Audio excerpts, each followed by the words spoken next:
You can go ahead and fill that out as we talk, and we'll have more groups coming in.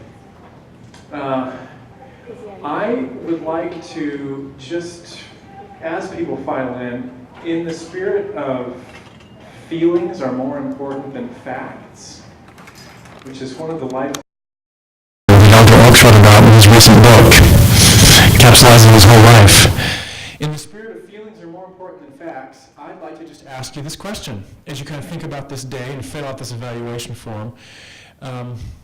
What was a highlight for you today, particularly in that category of feelings about what's next for you to do? How would you respond to that question? And I will call on people if I need to, as you fill this evaluation form out. Highlights from today, especially things that you felt as people talked.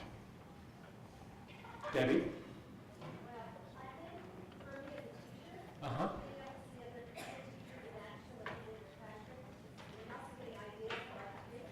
For me as a teacher, getting to see other teachers in action in their classrooms and ideas that I could use better. Other highlights from today. Mrs. Despain. Have you been to this training before? Uh-huh. So this is a repeat for you. Okay?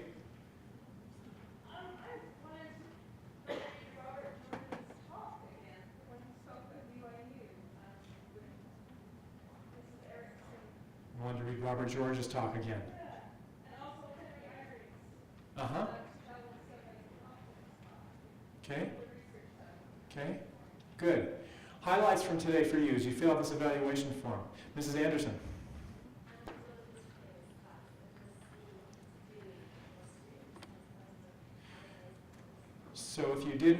So highlight was going to Mr. Heyman's class and hearing the students. If you didn't get to the 9 through 12 breakout, Joseph Anderson and Karina Hansen actually made a presentation on their thesis statements, and they got some pretty tough questions. That was an oral examination all over again, at least in the one that I saw.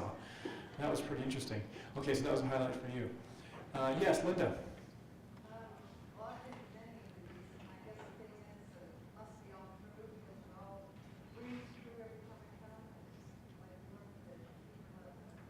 Repetition is the mother of all learning, and the truth rings in that eternal round, right? It's not here we go again, but it's one eternal round, and relearning and relearning and relearning. That was something that I learned actually as we were talking about notebooks this morning. That we have notebooks at our house, but we don't use them at home as much as the children pull them out for classwork. I remember we had this subject, I pulled my notebook, where we love looking at picture books, family pictures, things like that. We need to take those out at home and have the children start using those as conversation starters around the dinner table, family home evenings. I mean, those are real resources. So, thank you, Linda. Other highlights or feelings, again, in the spirit of feelings are as important, if not more important, than facts that you may have learned. Yes, Mrs. Hendrickson. I just got a strong confirmation that this is where my children need to be when they're outside of the home education. A strong confirmation that this is where my children need to be for their outside of the home education. Okay, we're talking about highlights, and I want to, yes, Caitlin, incoming 5th grade teacher, brand new. What did I get myself in for here, right?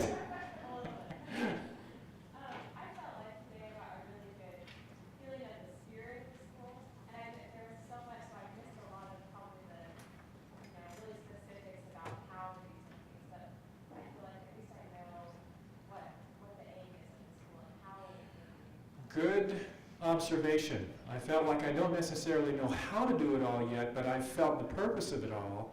That's kind of the gist of your response about a highlight today. That's really the purpose of Foundations training, is to help you understand the purpose, the objective, what's in the foundation of everything we're doing here. And the how-to takes a lot of time and just practice and all that kind of thing. So excellent. Thank you for sharing that. Highlights today. Feelings are as important as facts here. Penny. Experienced teacher, American Heritage. I really enjoyed the Murdochs and their presentation when he talked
third through fifth grade breakout with Marshall and Jill Murdoch. I think people, we may be still missing one or two breakout groups here.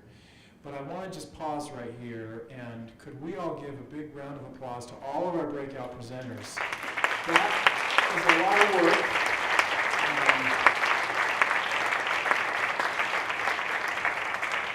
And we appreciate them being willing to share so personally about that. Okay, there's a few more that maybe want to share some highlights, and I'll come back to you in just a minute. I want to share with you at the end of this day, especially for those of you who are new. There are some risks that we take in teaching the way we teach at American Heritage. There are risks that every religiously oriented independent school takes. And let me list for you three, and there's a pretty common fourth as well. One of those risks is zealotry, that we'll look beyond the mark. We'll just go way too far, or a little too far. One of those risks is ignorance, that we'll get the religious principles wrong. We might not hit the mark on truth. Another risk is hypocrisy, that we will have these heaven-high standards, and then we'll do something else. We'll do something human. We won't live up to the heaven-high standards. And the fourth risk that I've heard from many, over the years, and again, this will be my 8th year, Dr. Erickson described from her experience at the University of Minnesota, which is the cocooning effect.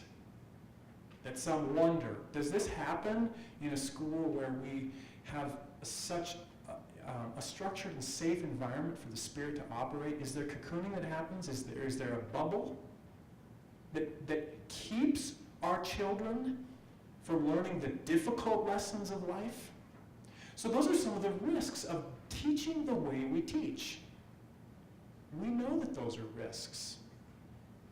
And at the end of the day, we have decided emphatically that the blessings of keeping God in the classroom and scriptures in the classroom and the Spirit in the teaching and learning process are so tremendous that they're worth the risks. And this is the conclusion that so many religiously oriented institutions have come to, that it's worth the risks. And we feel that too. Okay, which is all to say that we're not perfect, but we sure are trying to achieve that standard and to do education in a way that it can really transform from the inside out. The Lord works from the inside out. The world works from the outside in. That's President Benson. Okay, other highlights from today, then we're going to sing and let you go home to your families. It's been a wonderful sacrifice that you've made to be here. Other highlights from today, we've had a few others join us. Feelings or facts, but feelings are usually even more important than facts. Yes, up at the top, Mrs. Carol, yes. Hi, I just want to say, so we walked in here, and I'm sure a lot of parents feel this way. When we walked in here, I knew I wanted my son and my daughter eventually to go here. And this process started, I think, almost a year and a half ago. And my son was one of those whose birthdays kind of got on the September 1st. Anyway, he ended up going to Mrs. Strong's kindergarten class February of this year. So we were one of those late people. So I feel like we're going backwards on the system. But let me just say, this meeting here brought it all together for me because I've watched him, and the academics here is just out of this world. 2 weeks into his class, suddenly my 5-year-old was writing beautifully, like beautiful, legible sentences. He was doing spellings that he hadn't been doing. And I was really impressed with all of that, and I still am. But here's something that changed my thinking completely about this school. We were always very impressed with the education.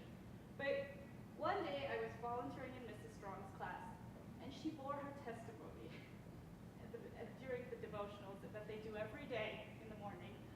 And sorry, afternoon for us, but right at the start of class. And I was really moved. But what really sealed it for me was my son came home that night, and he was telling me all the things, and he said, warm when Miss Strong was telling me about her testimony. I thought to myself, what a wonderful place this is where he can gain an education and gain a testimony at the same time. And then just yesterday, I told the story to Miss Strong. I was on Saturday buying a little gift for my 12-year-old nephew who's getting the Aaronic priesthood, and I bought him a journal. Well, my little 5-year-old decides he wants a journal, and I said, well, I thought he was just going to scribble in it. He's like, no, Mrs. Strong taught me to write, and I can write stuff. And I thought, okay, well, he's whining, let's just get him a journal and be out of here. And so we're sitting doing fast and testimony meeting, and I noticed, writes the date beautifully. He writes the way Miss Strong taught him, June 3rd, 2012, and he writes, my name is Adriel. I like church. I can learn lots from my teachers, and he didn't know how to write teachers, but he knew how to write teach because he had learned each, and he knew how to add the word t. And I kind of whispered to him, from her, and he added the teacher. And this is a 5-year-old, and I feel like, and then coming here and learning about your 4 R's, it's all pulled together. He's doing all this. So this is your first foundations training. Yes, You this is didn't my have it first, last year. and I've researched the school, and I knew about all of this, but I'm learning it, for the first time, and I can see why he's doing all of these things. He's applying things he's learning, and he's a kindergartner, so you're doing something right. Thank you. Again, we are doing lots of things right, and we take those risks very seriously, by the way. And we also take academics very seriously. Some of you, if you're here the first time, might wonder, do they take academics seriously? We haven't talked yet about, the content of science or the content of math. We actually do take those very seriously. But they follow naturally in the wake of character, heart-softening, spirit-focused education. So the real hill to die on is the heart hill. The heart is the high road to the mind. Well, you get it. Thank you for coming. Thank you for your patience. You've been here for a long time. Let's give all the teachers and faculty and presenters another big round of applause. Please fill up everybody.